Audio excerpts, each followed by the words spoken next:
Boa noite, gente. Tudo bem com vocês? Meu nome é Kimberly Costa, Kimberly Costa Santiago. Eu tive a chance de poder realizar esse projeto de roda de leitura de literatura africana. E esse primeiro ciclo que a gente vai fazer, porque para não ficar uma coisa muito aberta e ampla, eu decidi fazer ciclos sobre os países específicos e a literatura de cada país. Aí esse ciclo vai ser sobre a literatura nigeriana.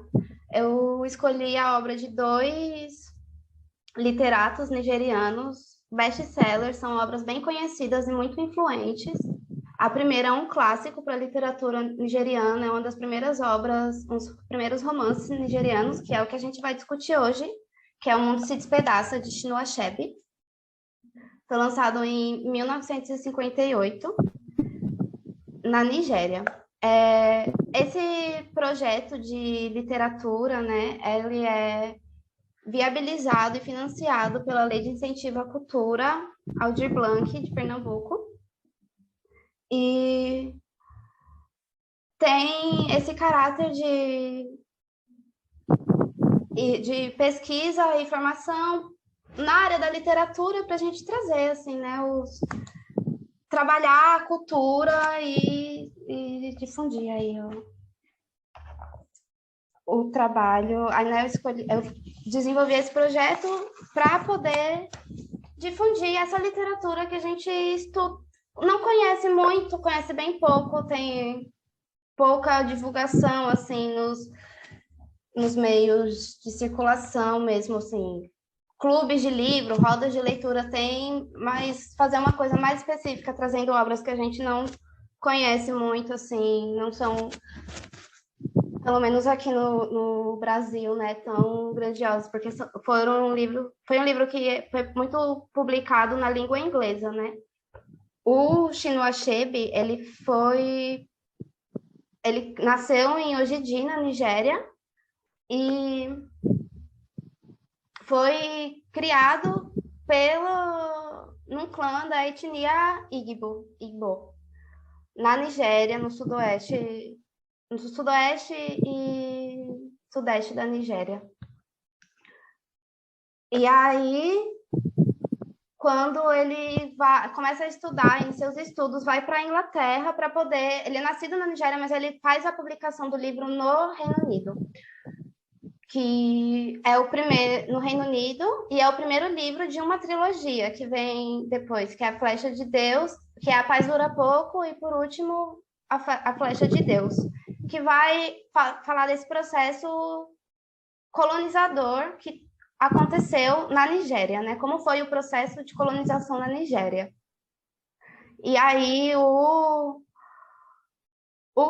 livro que a gente vai falar hoje, O Mundo se Despedaça, o nome original é Things Fall Apart, foi lançado 2 anos antes da independência da Nigéria.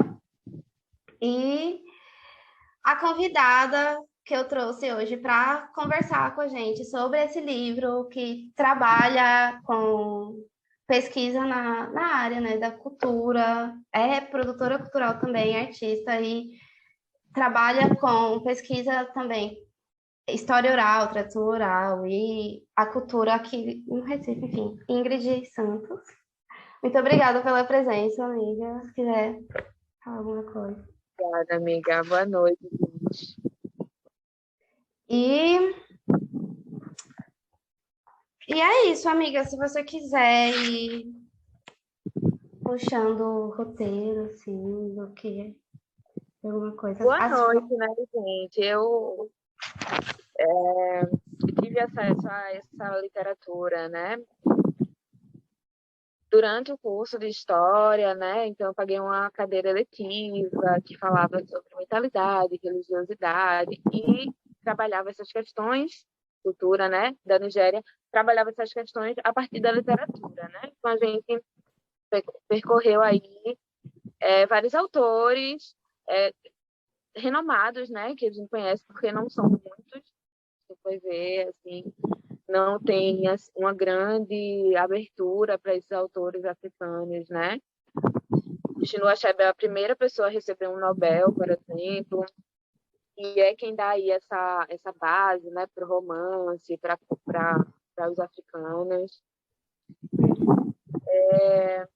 E é uma literatura que o livro, né, em si remonta a um tempo antes da colonização, né, dos Igbos. Sim, Então, o livro vai contar ali um pedacinho da história sobre a perspectiva da história de Okonkwo, que é o protagonista do livro, né? A história vai se passando a partir dele sim.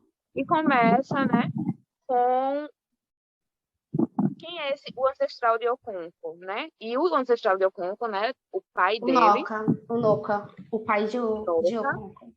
é uma pessoa que não tem êxito na comunidade, né? Porque o que acontece? É uma comunidade que se organiza principalmente pelos seus laços familiares, pelo seu prestígio na comunidade, você ser uma pessoa importante, né?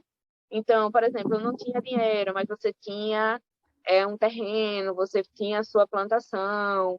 O inhame era um dos bens, né? Era um dos bens importantes que se você tivesse, né? Se seu inhame desse todo ano, você era uma pessoa Começa a próspera. plantar e vigorar, né? Desculpa, né? Vai vigorar. Se você tiver filhos, né? Filhos são outro tipo de bem que você possui nessa comunidade.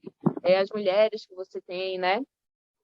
Então, é uma sociedade que está ali, naquela redoma, né? São 9, no universo do livro, né? São 9 aldeias. E aí a gente vai ver aí sobre essa aldeia de Okonkwo, a gente acessa outro no livro, que é a aldeia da mãe dele, né? Sim. E a missão de Okonkwo na vida dele é ser maior que o pai dele foi, porque o pai dele foi deixado na floresta maldita para morrer sozinho, porque não foi, ele era bêbado, não teve muitos filhos, não construiu assim um legado, né?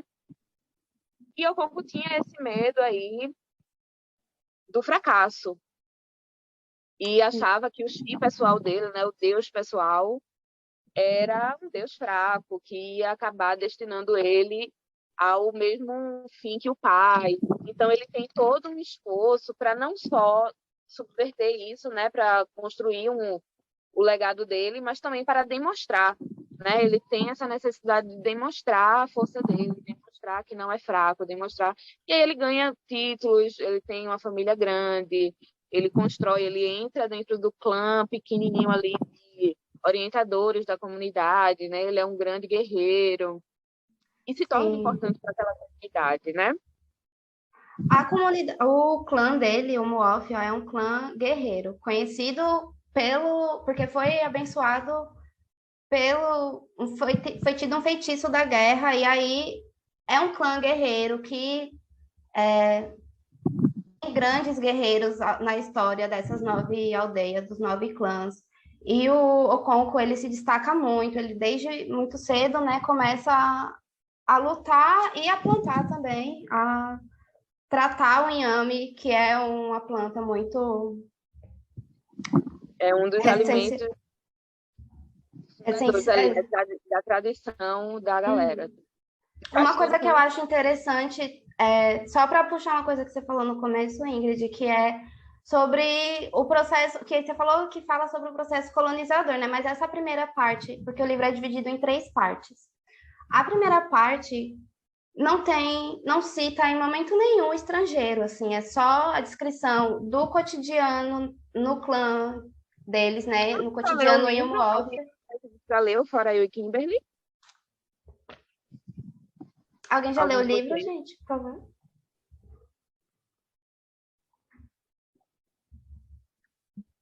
É Eu não muito sei onde ver aqui no chat. no chat. Nunca. Nunca li. Pronto. Ele é dividido em 3 partes. E aí a gente vai falando mais das outras 2 partes, né? Mas a primeira parte e até metade da segunda quase não tem influência, não tem citação assim do estrangeiro, né? E Aí, pode falar. não, só para concluir, que vai mostrando também a trajetória do Okonkwo, assim, que ele era bem no começo, quando ele era jovem, ele tinha muito essa febre de não ser como o pai, de ter não sei quantas plantações de inhame, de vigorar, de fazer tudo que ele for fazer ser bem empreitado e dar certo. Mas ao longo da vida dele, assim, ao longo do livro a gente vai percebendo, né? Porque o livro vai trabalhar muito tempo. E aí vai falando de muito tempo na aldeia, assim, de anos. E você vai percebendo o amadurecimento dele, que ele, mais pro final, assim, mais pro meio da vida, vai tendo sempre isso, de não querer ser como o pai, mas vai atribuindo outros valores para que ele queira vigorar. E isso também está muito ligado com o senso de comunidade, de que ele vai adquirindo, assim, de respeito e culto aos ancestrais, e valorizar os ancestrais, de entender como que são essas forças que fazem a manutenção da vida. Ele vai percebendo isso ao longo do tempo, muito mais do que ser com outras coisas também, né? Porque que se somam ao fato dele ser só o não ser o filho de Unoca, que morreu sem deixar inhame, morreu doente. É uma outra cosmovisão, né? De Sim. vida, de organização social, organização política, organização financeira. Então, por exemplo, eu falei que não tinha dinheiro, né? Mas existia essa moeda de troca. Então, só as pessoas que prosperavam muito podiam trocar ali um inhame que sobrava, né? Que não ia fazer falta para sua manutenção. Podia trocar por peixe, podia trocar por panelas de cobre, podia trocar por pólvora. E aí, o que acontece? Esse estrangeiro já está ali rodeando esse universo, sendo que as comunidades, por serem muito reclusas, muito ali naquele mundinho, não se ligam, não se aproximam, não veem, não sabem. Então as coisas Uhum. vão chegando, porque quem está mais perto do mar, né, quem está ali mais perto dos mercados onde os brancos chegam primeiro, vão, né, e também não só brancos, né, outras pessoas, outras sociedades, outros países, outros lugares que tinham essa relação também iam para Nigéria, né, que não era Nigéria ainda, fazer esse comércio. Então, Uhum. coisas do Ocidente, coisas de outros lugares chegavam, mas eles não sabiam. Então, por exemplo, a gente vai ver que tinha pólvora, por exemplo. Eles acessavam mantimentos, acessavam coisas que eles não produziam, mas eles conseguiam trocar, só as pessoas mais ricas, né? E é o que acontece também. Essa riqueza era medida para o tanto que você oferecia para a comunidade. Então, você era uma pessoa que tinha muitas posses, mas como é que você prova que tem essas posses todas se você não dá nada para ninguém, se você não demonstra nada para ninguém? Então, as pessoas davam festas, ofereciam os inhames, ofereciam outras, né? Enfim, o que eles conseguiam produzir, porque aí várias coisas se sucedem do inhame, né? E tem outras coisas também, tipo o vinho da cola, né? Outras que estava ali na base da alimentação, né, no jeito de se festejar, do jeito de Uhum. socializar. Então, eles usavam o vinho da... É o vinho da cola, né, amiga? O vinho é da palma. A Da palma que palma. também dava o dendê. Aí eles. E aí é muito interessante, porque isso também é um ritual, só homens a partir de tal idade podem, acho que é a partir de 17 anos, que podem fazer o corte na palma para extrair o vinho. E você vai aprendendo a fazer o corte certo para o vinho não vir azedo, para o vinho vir com o gosto ideal. E aí só quem pode fazer isso são os homens, e é não a palma de dendê mesmo. E aí você vai vendo, por exemplo, que o livro humaniza bastante, né? É diferente de produções ocidentais, assim, que tem uma dicotomia, o mal e o bom, o vilão e o Sim. mocinho, né? O protagonista é uma coisa que eles vão humanizando. Então, por exemplo, o fim do pai dele, que morre alcoólatra, não sei o quê, não é uma coisa que no livro é só descrita como uma coisa ruim, né? Isso mostra Uhum. ali a perspectiva daquela pessoa, e aí a perspectiva do Oconto sobre isso, e aí o que isso vai se debruçando na vida dele, né? As ações que ele faz, que pode ser julgada como errado, como ruim, aquilo está Uhum. bem contextualizado na escrita do livro, e aí a gente tem uma empatia maior, né? E Quando ele foi tem uma coisa lançado. Desculpa, amiga, continua. Não, assim, só uma coisinha. Que esse tipo de escrita a gente está conseguindo ver em outras pessoas negras aqui na diáspora. Por exemplo, é Conceição Evaristo. Então, você lê um livro que tem de Conceição Evaristo, que é Ponciá. Uhum. É Ponciá o nome. E aí, eu não sei se alguém já leu esse livro. Mas aí ela vai descrevendo várias coisas. Por exemplo, tem o marido de Ponciá bate nela. E geralmente isso estaria ali já bem caracterizado como uma coisa ruim, sabe, uma malvadeza, sei lá. Uhum. Mas ela não diz o que é certo nem errado, ela só descreve as coisas e contextualiza bem. Então, assim, humaniza aqueles personagens para a gente não ter muito, não tem muito essa dicotomia mesmo, assim, Não tem entender a coisa um julgamento moral sobre, né? como várias coisas que acontecem, como a vida é, né? Não existe isso na vida. A vida são várias coisas acontecendo que acabam desdobrando em algo. Então, enfim, o livro vai ter isso. E quando vai falar sobre essa personalidade que o Okonkwo vai construindo, né? Porque o que acontece? Com medo de ser uma pessoa fraca, uma pessoa parecida com o pai dele, ele se torna uma pessoa bruta, arrogante, ele é violento, ele não demonstra fraqueza, né? Então, por exemplo, nessa primeira parte do livro acontece uma coisa que tem lá a coisa quem é que julga, né? Quem é que diz o que é certo e o que é errado. Tem os egunguns, né, que são os ancestrais que são consultados, mas enfim, na primeira parte acontece o assassinato de uma mulher na aldeia de Oconto. E aí a punição para esse assassinato é que a pessoa da aldeia, né, que matou essa mulher, que era ali uma fonte de renda para aquela aldeia, né, porque é quem trabalhava, é quem ia parir filhos, que ia ser bens também daquela comunidade, a pessoa que matou precisa entregar um escravo e uma virgem. E aí a gente pode pensar também um pouco da questão da escravidão nesses territórios, né? Porque esse escravo vem, que é um menino, uma pessoa jovem que pode trabalhar, né? Para ficar ali no lugar desse possível filho que essa mulher traria ao mundo, por exemplo. E aí esse menino, quem fica responsável para cuidar dele é o Okonkwo, ele como escravo, mas ele fica vivendo na casa de Okonkwo como um dos filhos de Okonkwo. E aí se cria uma relação ali, né, de pai e filho. E em dado momento precisam fazer um sacrifício. E aí quem é que vai ser escolhido para fazer esse sacrifício? É essa pessoa que não é da comunidade, né, que é esse escravizado, mas que não vivia em situação como a gente entende o escravo hoje, né? Era uma outra situação, um outro contexto. Ele foi adotado como filho, né? Ele foi tratado como filho. E o sentimento, assim, no livro fica claro, né? Que ele tem esse sentimento pela criança e o menino por ele também. É até mais importante do que o filho dele. Ele acha que o menino é até melhor do que o filho que ele tem mesmo, né? O primogênito. E aí chega a hora desse sacrifício e o amigo dele, né? Que é uma das pessoas importantes ali, que fica nesse reduto, né? Das pessoas que orientam, que conversam sobre enfim, as coisas da comunidade. Boa noite. E o cara fala, né? O amigo dele fala, não, você não precisa fazer isso, né? Já que você estabeleceu essa relação, você não precisa fazer isso, eu posso fazer.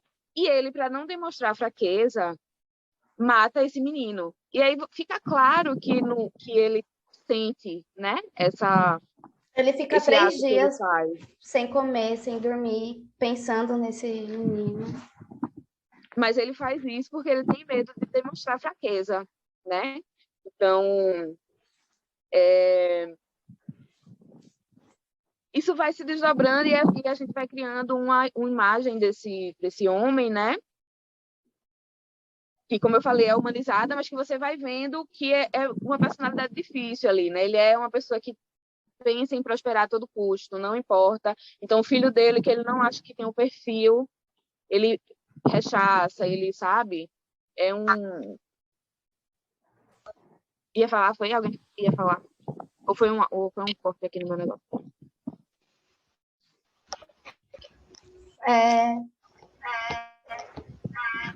O outro microfone da aula tá ligado.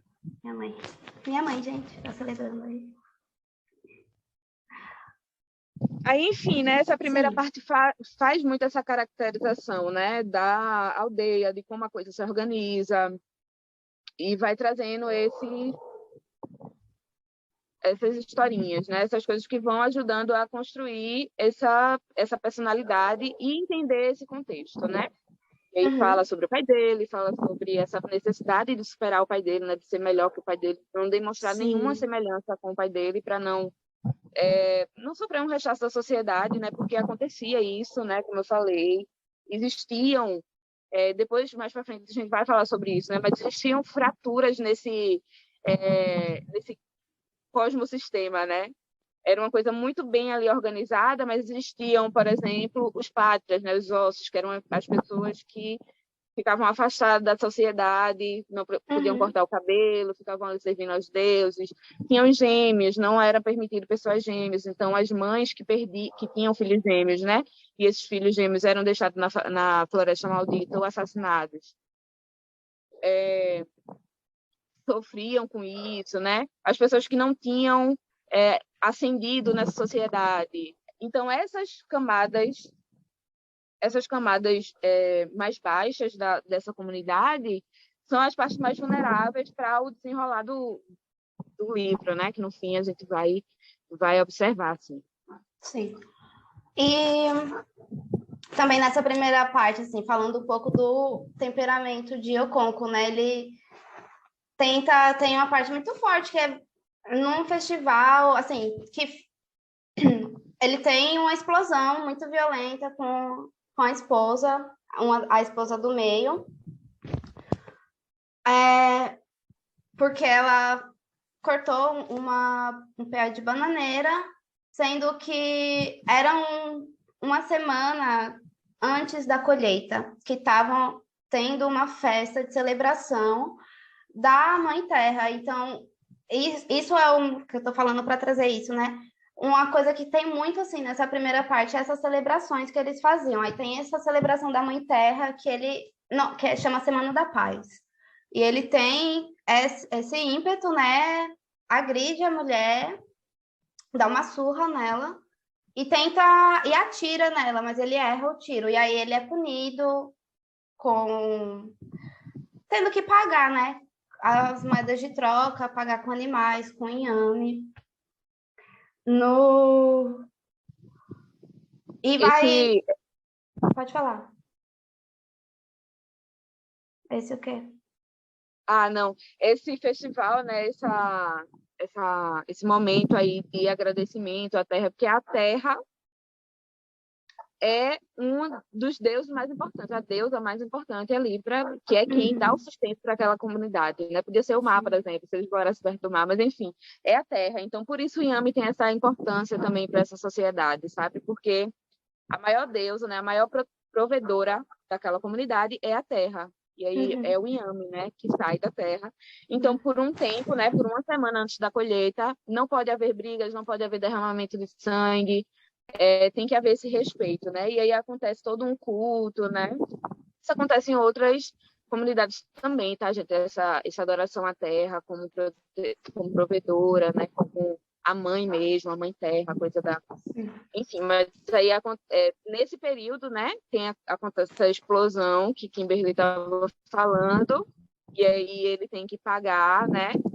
E vamos falando, vai adiantando assim para a gente ir para a segunda parte, para eu começar a falar as coisas da segunda parte, porque é bem aí, né? Dessa divisão que está falando agora. Esses Ele rituais. da segunda parte, da primeira para a segunda parte é num, na verdade não é num funeral, né? Tem a morte de um ancião do clã, assim, um dos líderes do clã também, guerreiro de grande valor e com muitos títulos, e aí o funeral dele foi muito grande, foi com muita festa, e aí tinha muita gente e tinha muitas espingardas também, porque não é assim, a arma de fogo já havia chegado, eles já haviam espingardas, ele já tinha inclusive fala da presença de espingarda antes, É engraçado, né? Porque fala da espingarda na primeira parte, mesmo não falando da produção, da influência, de como chegou, assim. Só, mas já tá, né? E aí tem a morte desse líder no final da primeira parte. E no funeral dele, quando tava muita gente disparando tiros e muito cheiro de pólvora, muita gritaria e festa e vinho de palma, a espingarda de Okonkwo, ela dispara e quando vê, atingiu uma pessoa, um membro do clã, que era justamente o filho do ancião que estava tendo o funeral, que tinha acabado de morrer. E aí ele morre. E aí, quando você mata alguém do clã, você é exilado, né? É um crime muito... Um dos piores crimes, assim. Por isso que você é exilado, ou para sempre, ou durante um período. Aí depende de como é o crime, como é cometido. Aí tem dois tipos, o crime feminino e o crime masculino. O crime masculino é quando você quer matar, né? Como foi um acidente sem intenção, é considerado um crime feminino. E aí o Okonkwo, ele é exilado e ele tem que ficar longe, fora da aldeia, por 7 anos. E aí ele vai, aí pronto, aí muda, já começa a segunda parte na fuga dele, a última parte do... Essas decisões, essas regras assim, de punição, de organização, não acontece do nada, né? É toda essa construção que vai acontecendo. Então, por exemplo, esse ancião morre, tem muita festa, porque ele foi uma pessoa plena em vida. A Sim, morte não é um problema, porque esse ancestral, né, esse ancião vai virar um ancestral que você pode acessar ele ainda, que ele ainda vai olhar pela sua família, entendeu? Pela sua comunidade, contanto que ele receba, né, as oferendas, receba os cultos. E aí esse culto aos ancestrais que vai aparecer agora, né, nessa segunda parte, é o culto aos egunguns. sim. E aí eles têm 9, né, ou são 7 mascarados nessa Só um comunidade. nome. Enfim, Amiga, só um minuto antes da gente começar a entrar nessa segunda parte, porque já vai terminar o tempo da gravação. Aí eu já compartilhei o link. Letícia perguntou uma coisa aqui. Sim, eu vi. Valem para homens ou mulheres? Não, só homens. Só homens. As mulheres... Fala, amiga. É porque as mulheres elas são julgadas de uma forma diferente, assim. Quem paga pelo quem paga pelo crime cometido por uma mulher é o homem, e que geralmente vai ser, enfim, algum tipo de sacrifício ou alguma entrega O de chefe da moeda, mas linhagem. como? O chefe da linhagem, né? Porque a mulher, ela é uma cabeça, é uma propriedade, não é propriedade, né? Porque não tem essa ideia de bem e propriedade como a gente pensa isso, né? Mas é responsabilidade do homem o que a mulher e o que os filhos e filhas fazem. Então, se uma mulher comete um crime desse, dependendo de como ela pode sim ser punida por, sei lá, morte e jogada na floresta maldita. Mas, salvo isso, quem cuida é o. Quem dá jeito é o homem. Eu vou continuar respondendo no novo link, tá? Eu vou finalizar aqui a gravação.